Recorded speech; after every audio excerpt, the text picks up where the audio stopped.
Welcome to the Shoulder Strikes MMA Podcast. You are now listening to the Hot Take Hot Box. Welcome to the Shoulder Strikes MMA Podcast. You are now listening to the Hot Take Hot Box. Ladies and gentlemen, it is the Shoulder Strikes MMA Podcast, brought to you by the Hot Take Hot Box. We are here to talk about a UFC Vegas 85, fight night card that really underwhelmed the people out there, underwhelmed the two hosts of this podcast, my name being Matt McSweeney, his name being Ty Capone. Ty, it was a bloodbath out there, and we knew it going into some of these doo-doo fight nights, and I think we have to make a pact today to not bet these cards anymore, or at least not have 5+ bets, because that's, I think, what gets us in the red here is we just see fights, we want to bet them, but we got to have some self-control here. Yeah, when you go out and bet Diana Belbita and she gets her arm snapped in half, that's a eye-opening moment for sure. So I think, once I started throwing out these bets to you, and you're like, "Oh my God, you're doing what?" I was like, "Yeah, I'm doing it." And then I figured this is going to come back to haunt me. So that's all right. We started out the year hot. We had a little road bump right here. I'm sure this next card, I mean, me and you are definitely hammering Joe Pyfer inside the distance for sure. Yeah. Other than that, I'm not too keen on anything. So we're going to take it easy. We're going to probably have half as many bets as last time. Maybe over-unders. Maybe we should start going the over-under route. I feel like that's kind of a sneaky suspicion. You're like, hey, one of these bums is going to get finished. Let's just take the under. We should have did that in the Belbita fight or the Charles Radke fight. Definitely the Pete Rodriguez. I mean, Temba Garimbo came out here and said, I want another house, Rock. Yeah. So I see what you're doing over there on SmackDown, Rock. I want another house. So yeah, I mean, there's some people who had a nice little night, but all in all, it was just not a great card, if you will. Yeah, not a great card, and let's just get right into it. Why sit here and waste too much time? We had a main event featuring Nasruddin Imavov taking a majority decision over Roman Dolidze in a fight that, for lack of a better word, or honestly in perfect word, was boring as shit, man. It really was. It was not really much happened. I think he almost finishes him in the first round. And Herb Dean's letting Roman just take punches off the side of his head and just kind of letting it happen, not really getting himself involved. And then after that, that was it. There was a lot of clinching. There was a lot of rest up against the fence. There was some, there were some striking exchanges, but they were very minimal. And if they happened for only 30 seconds to 20 seconds before one or the other pushed them up against the fence. Imavov seemed like he was gassed for a majority of the end of this fight just because he had shot his load there in that first round trying to get him out of there. And then I just didn't like the way he kept looking at the clock. I mean, the round was just started. He get pushed up against the fence. He's looking at the clock for 4 minutes left on the clock. It's like, oh my God. But he gets a point taken away at a certain point with, I believe it was a groin strike of some sort. Is that what happened? And then I guess the corner started yelling at him. Like, what exactly did happen there? I still didn't. Watching it live, I was just like, what the fuck is going on? Yeah. It was like I think it was was it an eye poke and then a down kick because he was on the knee. Yes. He had his hand on the floor along those lines. And then he kicked him in the face. He pretty much caught a big toe right to the fucking eyeball. That was kind of crazy. Which, it could be legal soon, but right now it is not. And then Chris Curtis comes back from his social media hiatus to say that there was 4 eye pokes and 2 groin strikes and this and that. He's a dirty fighter. He's always been a dirty fighter. Talking about Imavov and sure. All he does is complain on Twitter. Chris Curtis, the Twitter finger action man. Twitter action man. Yeah, he was getting his ass beat by Imavov before the clash. So I don't really care what he has to say, but it does happen in Imavov fights. There are some weird moments, some 10-8s, some 9-8s, and 9-9s. Yeah. So he's definitely got to clean some things up. I wasn't totally impressed by his performance, but it's sometimes it's tough when your dance partner doesn't want to do anything.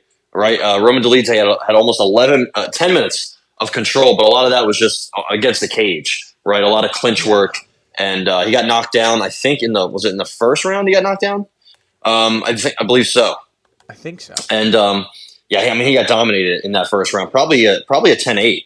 Right, that's what most people had. But I believe Mr. Sal D'Amato and Mr. Ron McCarthy said, nah, it's a 10-9.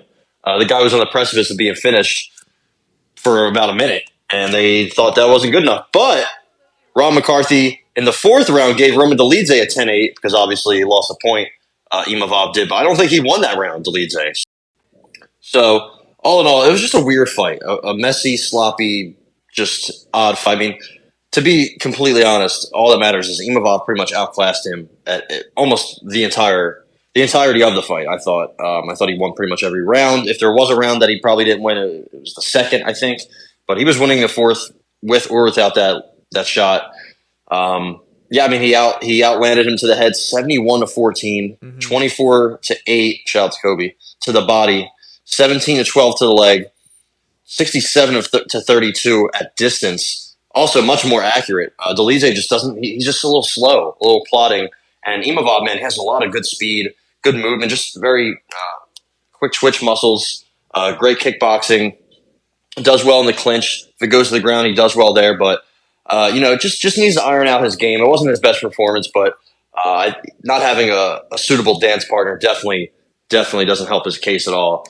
So yeah, I mean, I just think he needs a little bit. He's only 27 still, so I think he just needs a little bit of time. Still just, working his way up that middleweight ladder. Keep giving him tough fights. Maybe give him Pyfer, Hermanson, the winner of that fight. That would be kind of him and Joe Pyfer would be action. I think it would be a lot different than this fight. But just slowly climb up and completely try to iron out his entire game, which I think is good. I think sometimes he gets a little complacent. Yes.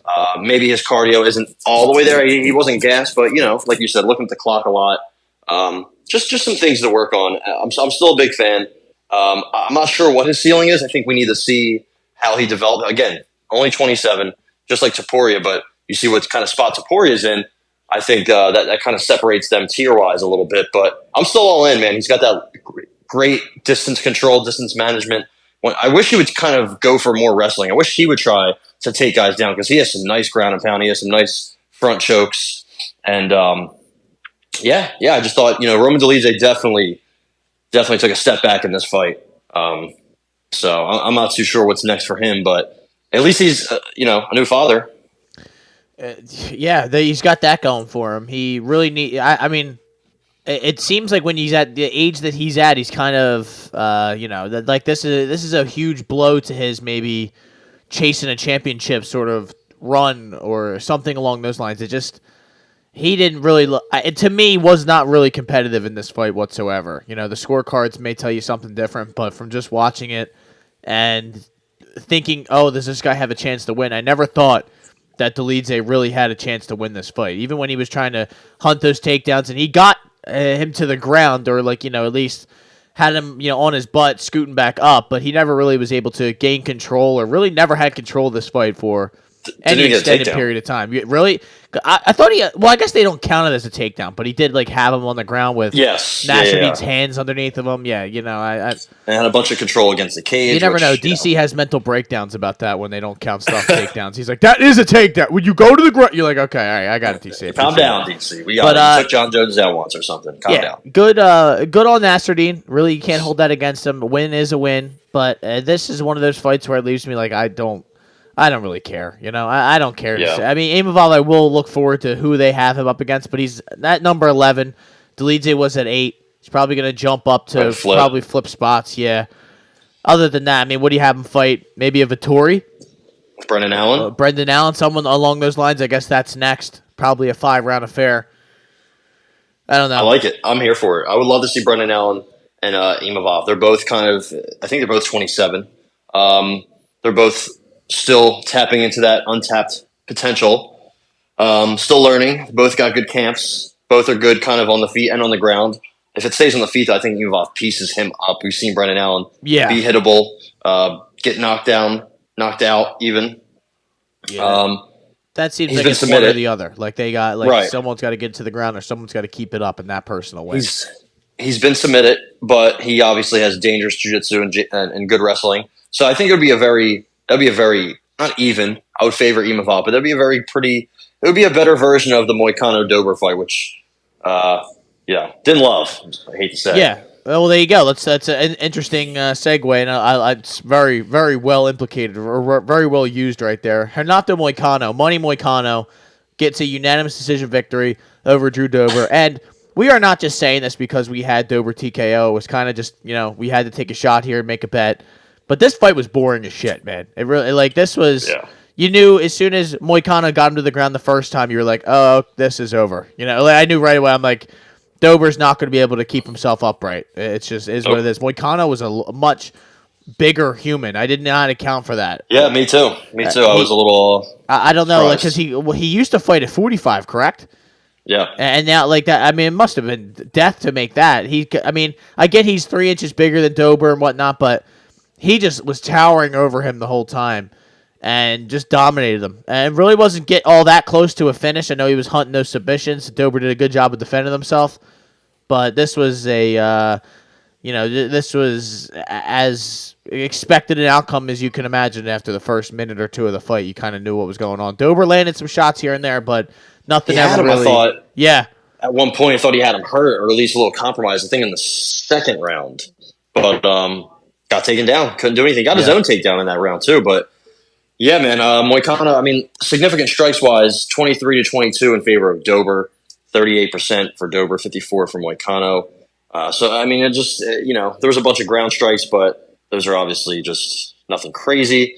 It was just a nothing performance. I guess he was. Did he have any sub attempts? No. He's not credited for any. I thought he was close. I thought he had his back. He at was one going point. for that head and arm for a while, but he just couldn't get it. He was staying in half guard a lot, and that's what everyone at the house was freaking out. And I'm like, well, he's just trying to hold position. He's not really trying to submit him, because they all had Moicano sub. I was like, unfortunately, boys, I don't think you're getting that. I think another situation where we all lose money. I think that's just kind of how it goes, because he really did not want to lose that position, and he was good. He was good with where it at. Where he's a funny guy. He really is. Oh my god, that post fight. Yeah, that was great. But dude, he is fucking boring. He is a boring fighter, man. And if he's not getting the piss beat out of him by RDA, then I don't care to see him, to be honest. Yeah. So I guess there's much more to talk about regarding this post fight interview with DC rather than his actual fight. Literally talking about. It was just so raw and he just came out hot. He's like, tomorrow I'm gonna get my wife pregnant again. Talks about his dad 62 pumping out another one. That's impressive. No matter how you slice it. My dad is 68, so he's just a couple years removed from being 62. If he had a kid at 62, I'd be like, whoa, hold on, what do we got? What do we got going on here? What are we doing here, cuz? What are we doing? Yeah, what are we doing? So, good for him. Good for his father.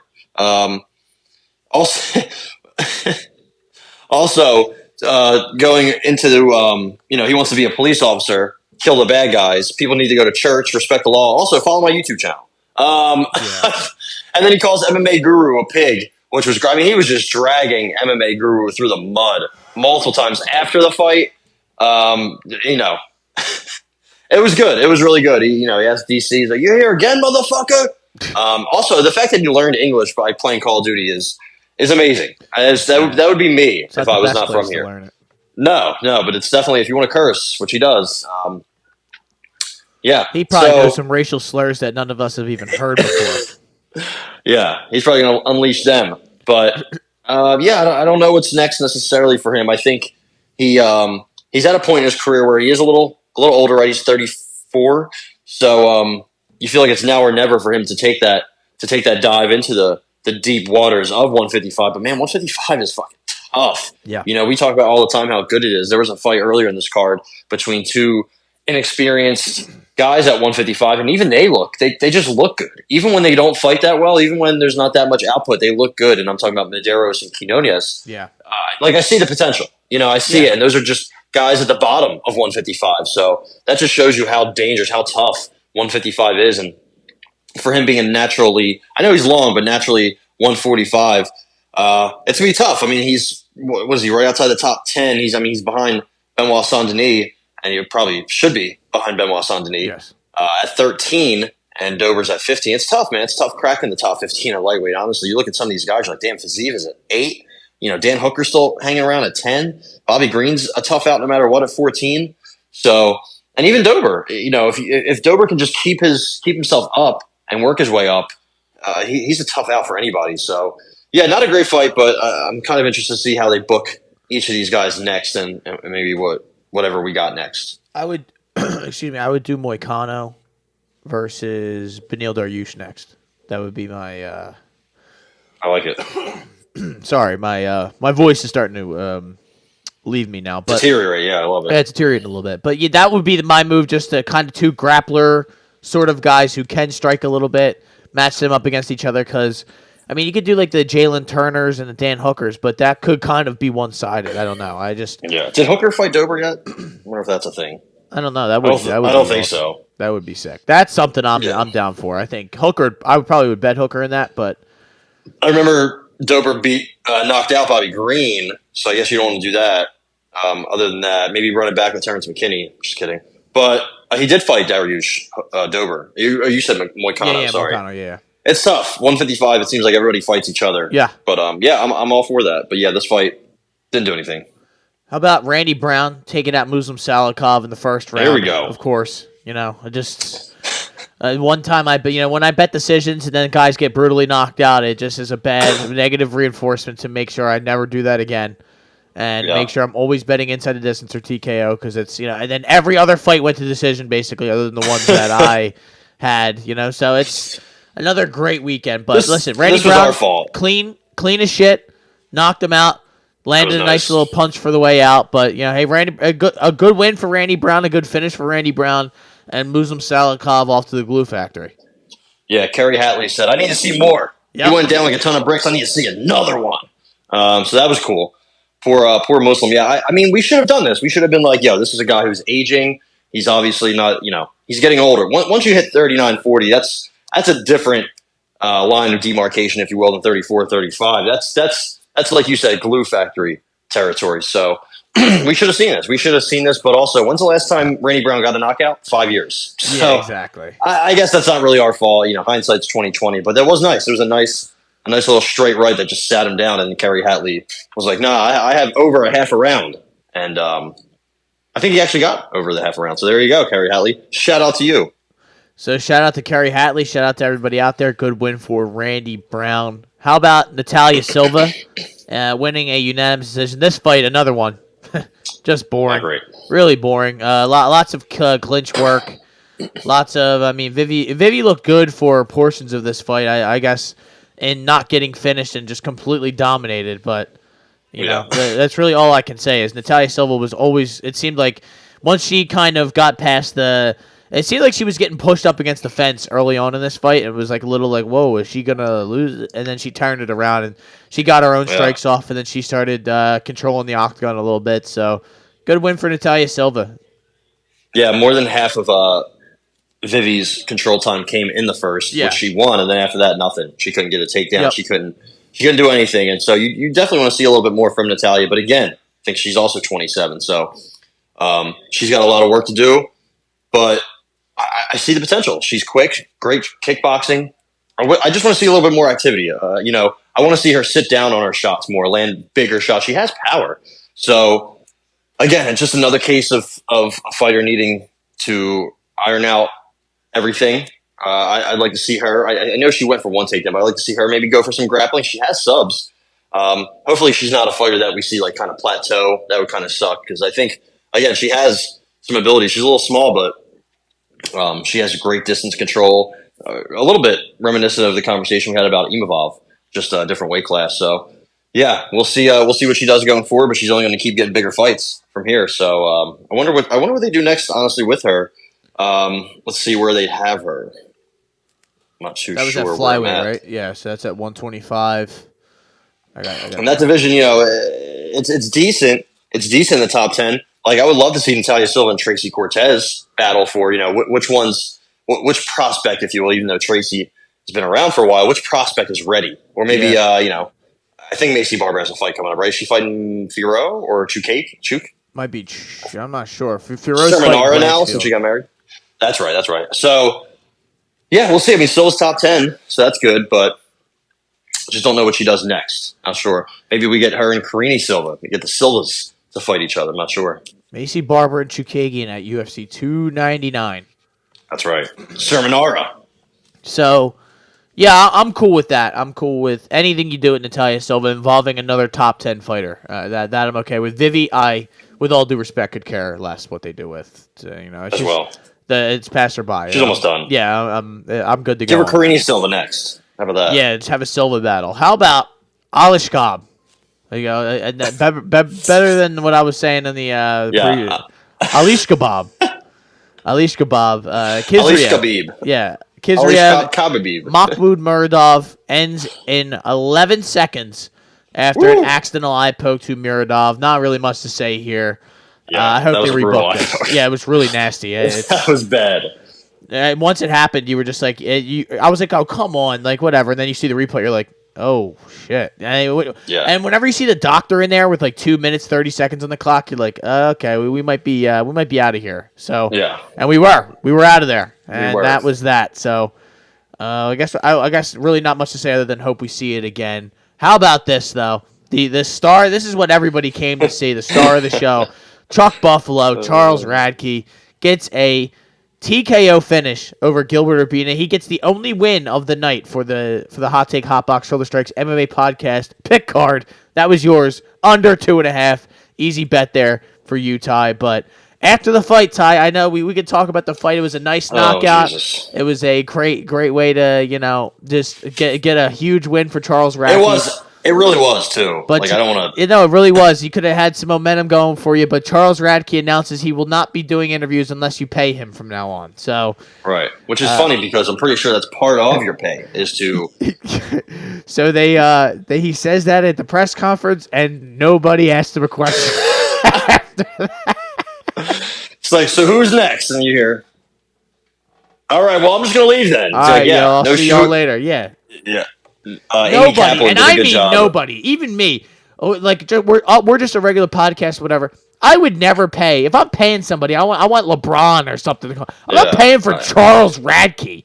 Who gives a shit what he has to say? Not paying for Chuck Buff. Good win though. Amy Kaplan did a good job of tweeting about how all that transpired, and a lot of people were like, "Oh, well, you guys should pay them." And I'm like, what? Like, what is wrong with some of these MMA fans? It's like it quite literally in their contract is to show up for media obligations pre and post fight. So it's not how that works. I think it was Nick Maximoff just put a bunch of laughing emojis in one of the replies to her tweet, and I saw a couple other fighters, lower level fighters that are just like clowning on him. Not even the big shots. It's the guys who are around the same tier as you are. Even they know, like, no, that's not how that works, bro. You don't just show up and get paid to get buddy. If they're not,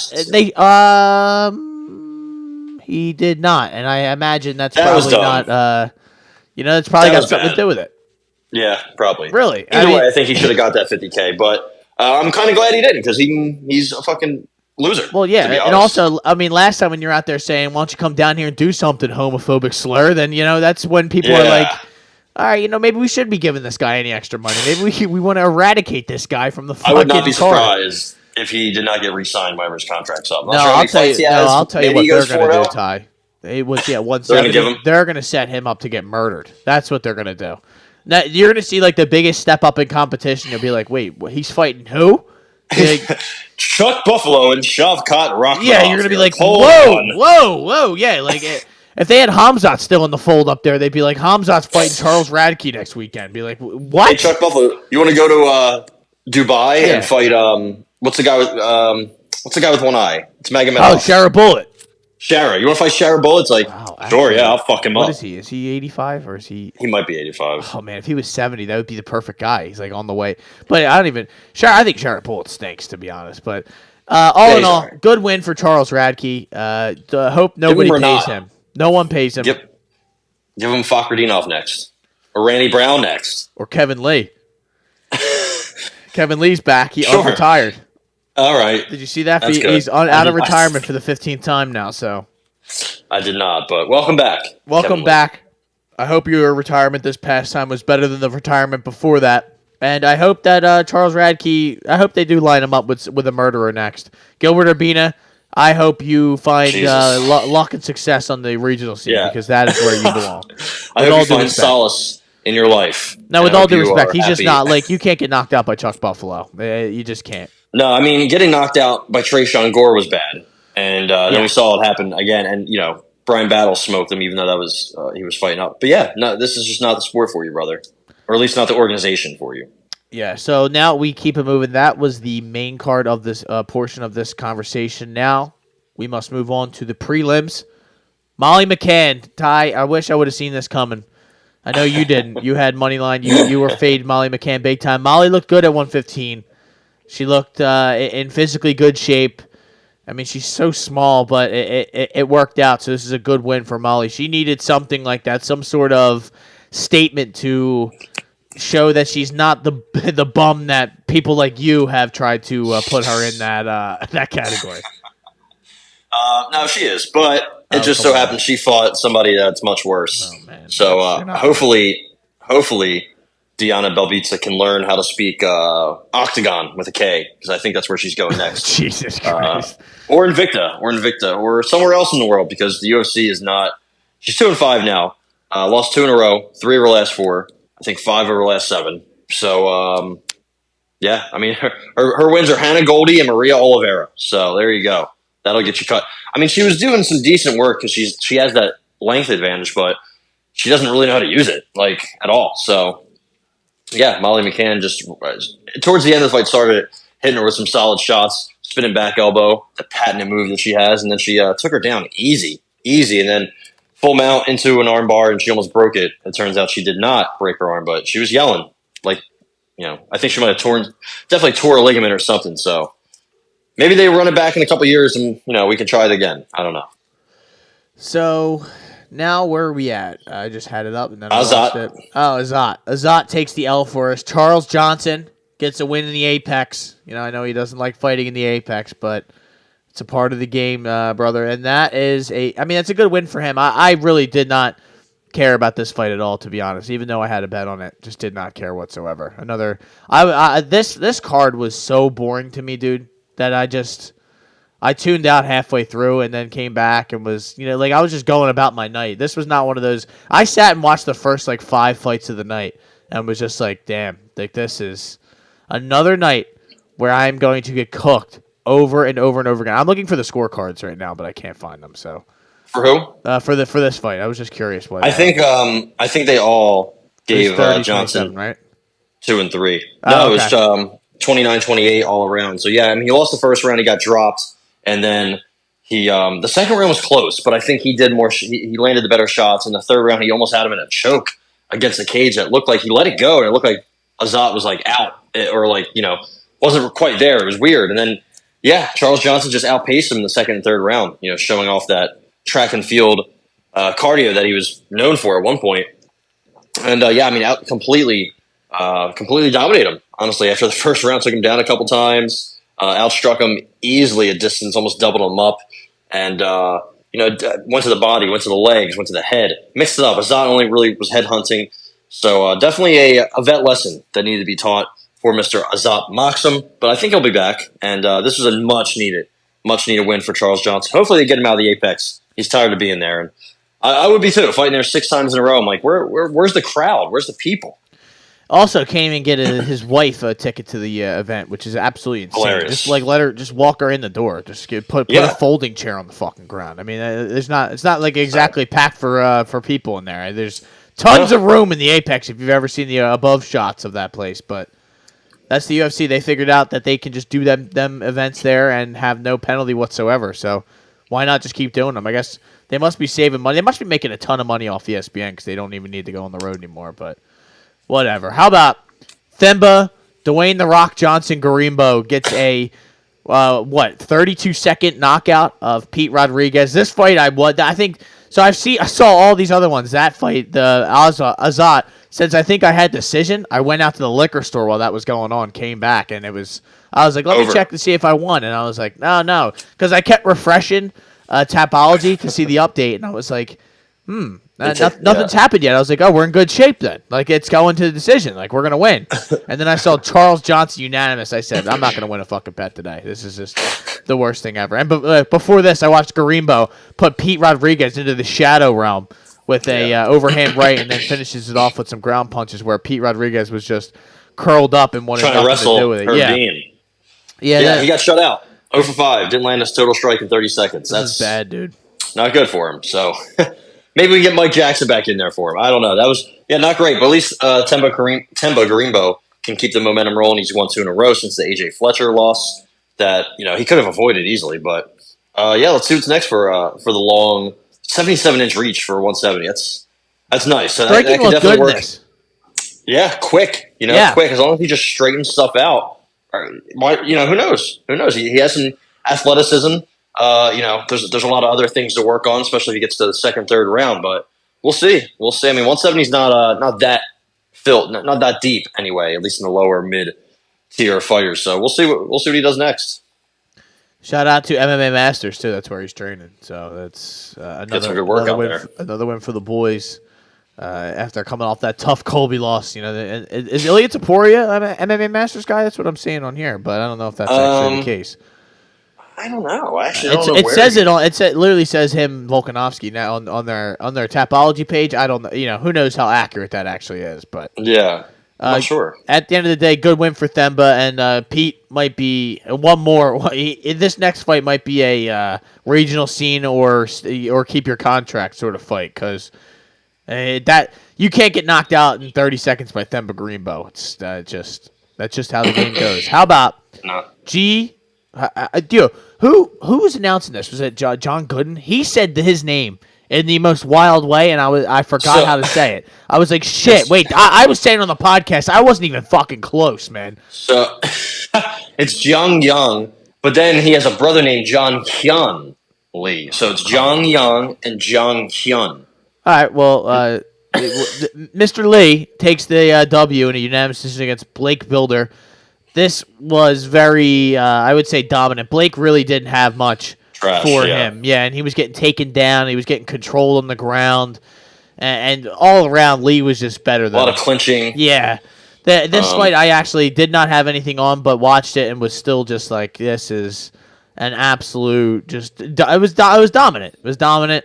I mean, he wasn't like beating the shit out of Blake Builder, but he was just beating him to the punch in every single aspect of the game. So it was a easy win for him.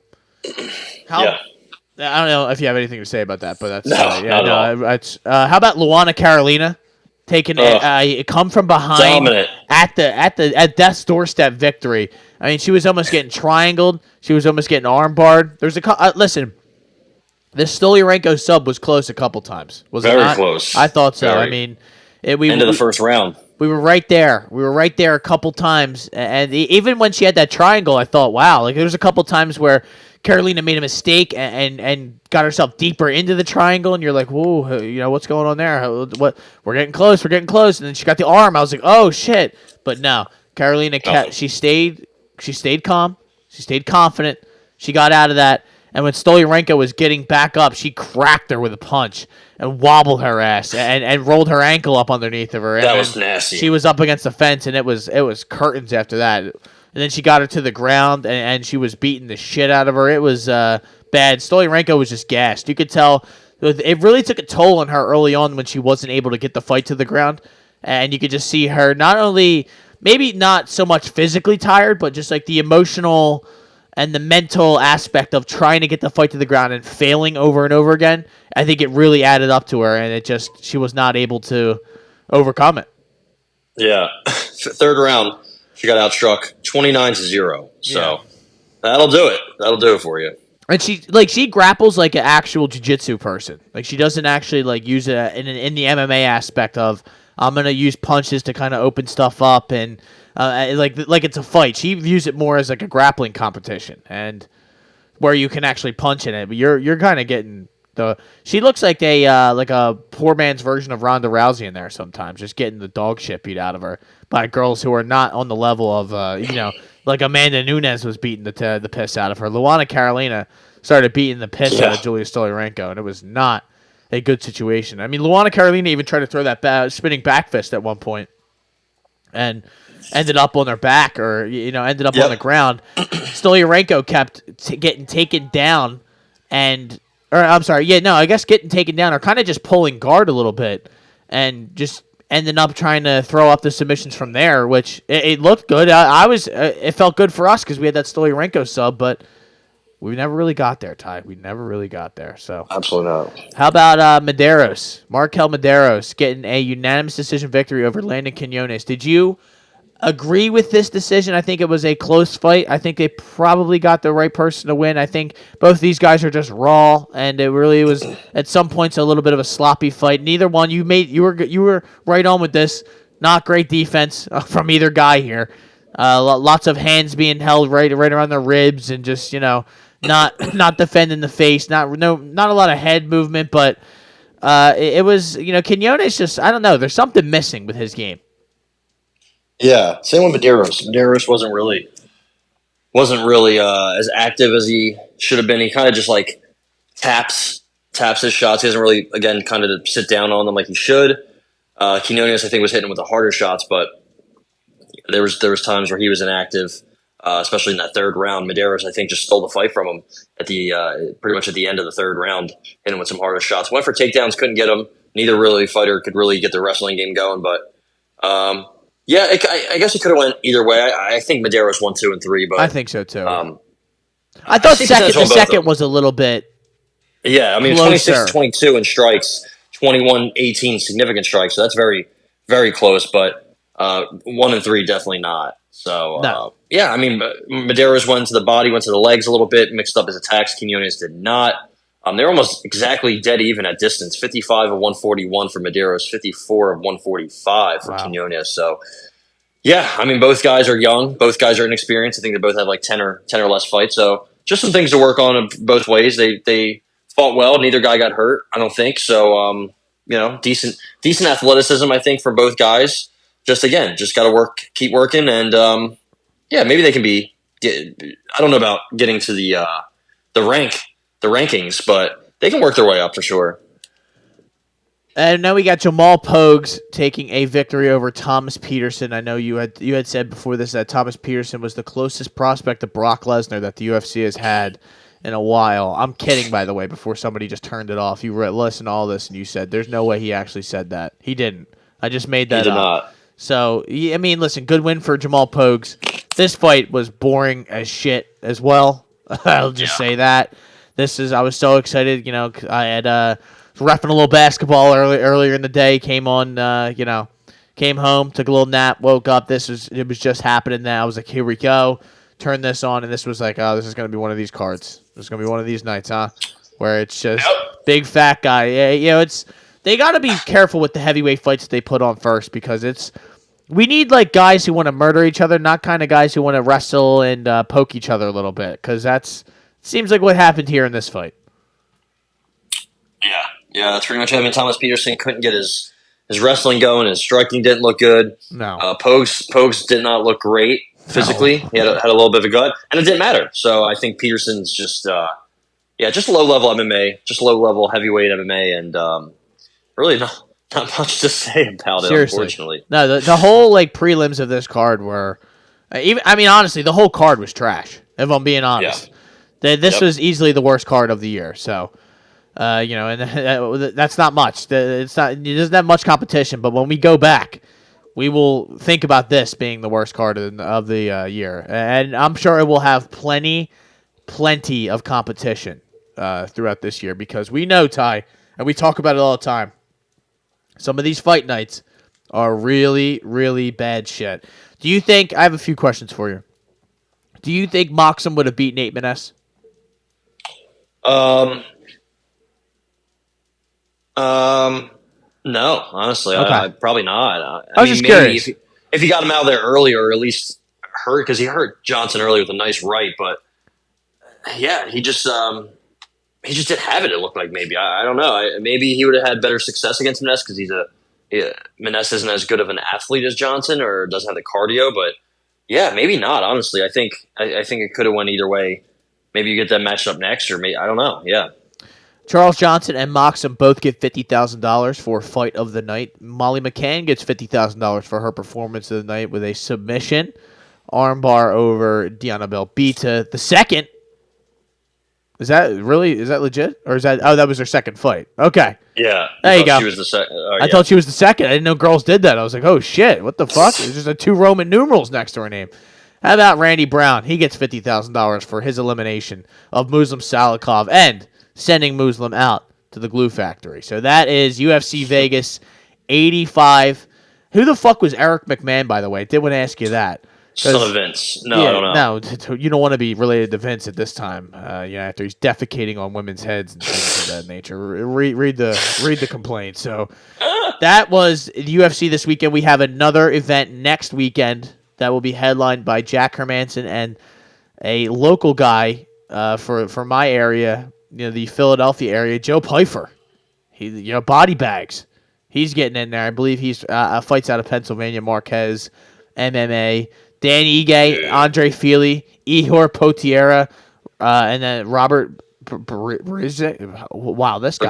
Bricek is fucking jacked. That's right, dude. He is. He's making his UFC debut. Yeah, I mean, he's been finished before. Kaique Brito smoked him. I don't know how good he actually is, but he's 33, making his debut. This being the feature bout is quite hilarious. I think they're trying to find somebody to come in here and finish off Mr. Ihor. I was going to Potiera. say, the duelist. Send him packing. The duelist. Yeah. What are you dueling? You're dueling losses. Ty, he put himself in a bad spot after he did that celebration after he knocked out Shogun. It was the people turned on him. The UFC turned on him. It's not a good situation. I was kind of here for it, but either way, at least we have Balaji Oki on this card.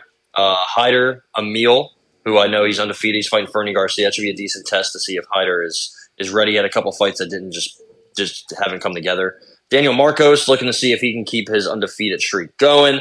Other than that, RoboCop is getting in there. HoboCop against Brad Tavares, trying to put him out for good. Michael Johnson, the ageless wonder. Darius Flowers. Yeah, so just this card in general, if you will, not good, I would say. Yeah. This is gonna have a bad. Zach Pauga and Bogdan Guskov. Yeah, I'm good. I don't want to watch Guskov might go to sleep off, dude. That's Fernie Garcia. Yeah, no, this is a rough one. I didn't realize what is going on next Saturday. Maybe I'll have something better to do. Oh, yeah, that's right. I'll be at the dinner, so I will miss a lot of this, but I will watch it. I'll go back and watch it for the people. I'll fire all my bets in before I go out to eat. Little celebration dinner next week. So there you go. How about that? Do we have any boxing or anything that we must discuss before we get out of here? I know this is a short episode for the people, but I don't want to. We're not going to lie to you and sit here and jerk each other off for 20 minutes to try and make. Unless you want to. We could. If somebody text me right now, tell me to do it. Conor Benn got a win, a decision win. Good. He didn't test crazy. Positive. His power is gone. He doesn't knock people out anymore. It's weird how that happens. He's calling out Devin Haney, Gervonta Davis, Richardson Hitchens, Josh Taylor, Josh Kelly. Josh Kelly? Is that his name? I thought it was. Yeah, Josh Kelly. Okay. Who else? I thought there was somebody else. Yeah, he really wants to fight Tank, which, sure. But, yeah, I think he fought in some random place against some random guy and won a random decision that nobody cared about. Joshua Buatsi won a fight at light heavyweight. I think he should probably get a nice good fight coming up next. I think that might have been it. Yeah, I think that was it. Well, there you go, ladies and gentlemen. That was the boxing update of the. Teofimo next weekend. Yeah, how about Thursday? I'm sorry. Fury Usyk fight getting moved back. Yeah, His Excellency was not happy, dude. Not. Yo, I did I tag you in that, or I meant to text you about that. That was crazy. This guy, His Excellency, was fired up. The weekend. Yeah. The first comment was, I didn't never seen the weekend this pissed. He was not happy. He's like $10 million, whatever, to both guys if this fight gets pushed back at all. He knew. He said, "Listen, there's a chance this is going to happen. So you guys are getting deducted some money." So we'll see if that actually happens. I mean, I don't think he's a man that lies when he speaks. If he says something, I'm pretty sure he means it. So yeah, definitely not the right guy. Not the guy I want to piss off. That's for sure. No. That's not a guy I want to upset at all. And he made sure to yell. He said, of their own money. Of their own money. The guy was like, okay, yeah, my bad. Relax. Calm down. I also ran into Keith Thurman. Ran into him on the streets of St. Petersburg randomly across the street from me. He was just outside on the phone, just having a conversation with somebody. I was walking this dog that I foster, and I see him, and I hear him, and I'm like, who is that? And then I hear his lisp, his very distinct lisp. As I get closer, I'm like, is that Keith fucking Thurman? He has a fight coming up. Now, he is from Clearwater, I believe, and he has a boxing gym in St. Pete on the south side. So it makes sense that he's down here, but it was just a random location. This guy, he's across the street from me. He like paints. He's like an artist. He's a painter guy, I guess. That's the house that Keith Thurman was at. He was just outside on the phone, and I said, "Yo, one time," and he turned around. And he's like, "Yo, what's up, man?" I'm like, "Hey, good luck in your fight on the 30th." And that's pretty much it. I didn't want to bother him. He's a scary gentleman. He's short, but he's a jacked He hits fella. hard.